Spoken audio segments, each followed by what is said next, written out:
Peggy 12.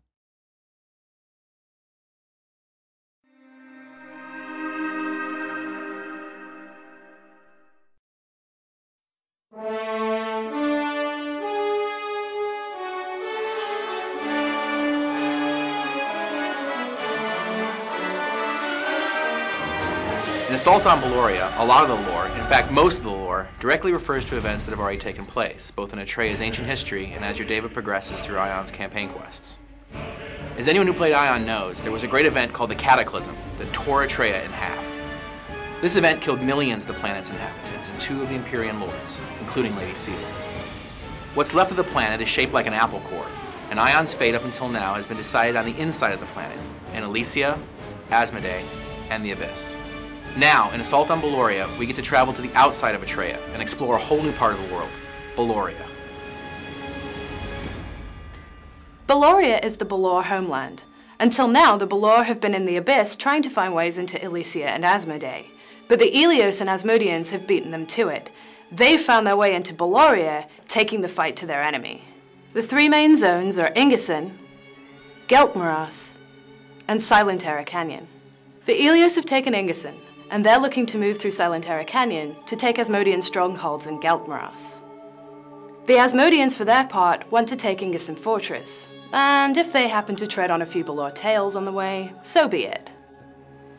Now both factions have Imperial Lords spearheading their attacks. On the Asmodean side you have Lord Marketan and his champion Mystarius, whereas on the Aelios side you have Lord Kaisenil and his champion Vele. Now obviously the Aelios and Asmodeans wouldn't send their lords to Baloria for a simple fight. And again it's the campaign quests in Geltmoras and Ingerson that really drive the player forward through the story.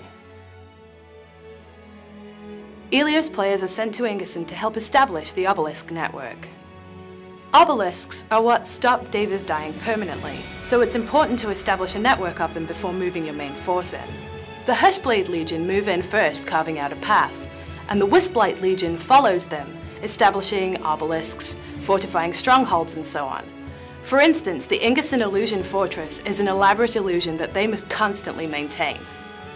Another group that you'll encounter are the Petroliths, mechanical stone giants created by the god Aion as a weapon against the Balor. Many players are already familiar with Project Drakenhammer, an attempt by an ancient Deva named Theobomus to reanimate one of these stone giants. Now they get the chance to find out the origins of the Petroliths and the Jotun, their stone guardians. On the Asmodean side, you're sent to Geltmoras to recover Seal's relics. These are incredibly powerful artifacts that grant whoever controls them devastating powers. The Asmodeans find out that the Balor have already captured Seal's relics and are taking them back to Tia Maranta on one of the Balor warships, a Dregion. You enter Geltmoras just as Mystarius and his Archons destroy the Dregion. You're then sent to the crash site to bring the relics back to Lord Marketan. However, as you get to the crash site, one of the Balor, a soldier named Kumbanda, steals the relics, turns on his brethren, and escapes. You then journey through Baloria in search of Kumbanda and the relics.